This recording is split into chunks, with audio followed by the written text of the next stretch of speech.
Aktivitas pertemuan fisik di Komisi 1 dan Komisi 8 DPR dihentikan sementara menyusul 11 anggota DPR dan 35 staf positif corona. Sekretaris Jenderal DPR Indra Iskandar menyebut 46 orang di Kompleks MPR DPR positif COVID-19. 11 diantaranya anggota DPR lintas komisi dan fraksi. Penelusuran kontak pun digelar Sekretariat Jenderal. Ruang rapat Komisi 1 dan 8 ditutup sementara dan aktivitasnya dialihkan secara online.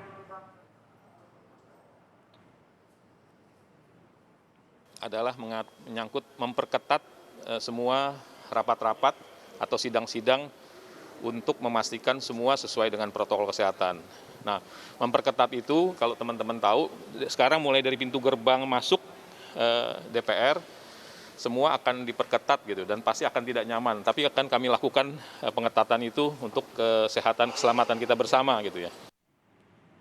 Setelah ditemukan sejumlah anggota dewan yang terpapar COVID-19, kunjungan kerja anggota DPR dihentikan sementara selama 2 pekan mendatang. Protokol kesehatan akan diperketat untuk meminimalisasi penyebaran dan semua fraksi menyetujui tingkat kehadiran di DPR dibatasi maksimal 25%.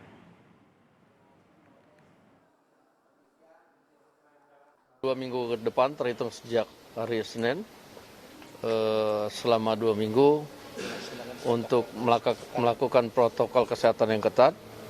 Selama 2 minggu ke depan sampai dengan akhir Juni, itu komisi-komisi di DPR tidak diperkenankan untuk mengadakan kunjungan baik di dalam negeri maupun luar negeri. Kehadiran di DPR RI akan dikurangi hingga 20 sampai maksimal 25% saja.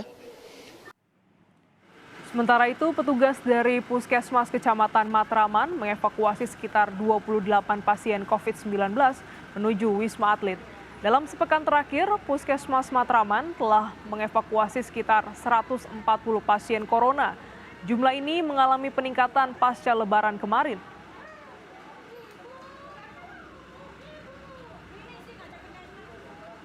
Untuk hari ini ada 28-30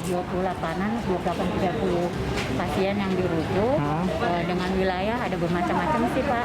Kita kan ada 6 wilayah kelurahan di sini jadi bervariasi per wilayahnya.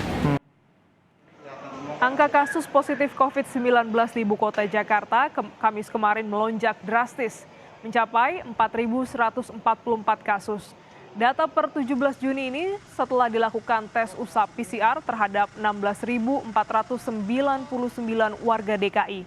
Dari data ini, saudara, 661 kasus adalah anak usia 0 hingga 18 tahun, sementara 144 kasus diderita anak balita.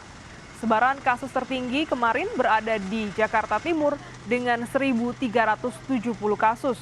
Angka ini mendekati jumlah kasus tertinggi yang pernah terjadi pada 7 Februari 2021 yang mana mencapai 4.231 kasus positif COVID-19 dalam sehari.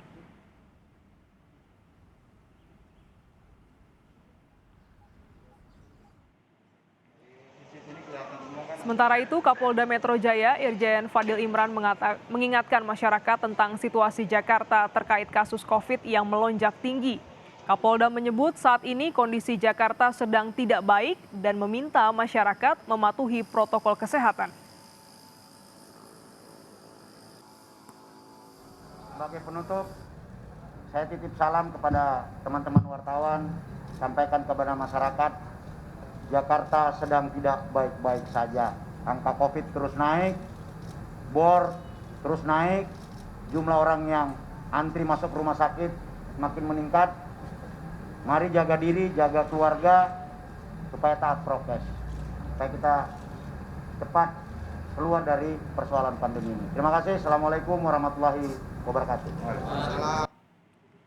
Meningkatnya kasus COVID-19 membuat Pemprov DKI Jakarta mewajibkan perkantoran di Jakarta untuk menerapkan kerja dari rumah bagi 75% dari total pegawai. Ketentuan ini berlaku untuk kantor yang berada di zona merah. Sementara di zona oranye dan kuning 50% dari total pegawai. Bukan evaluasi, pembahasan, dan pengawasan. Itu zona merah di mana aja sih Pak sebenarnya? Nanti datanya dilihat ya, silakan Anda. Kapolda Pak Jakarta WFH kan udah diberlakukan bekerja di rumah kan sampai dengan 75%. Oke?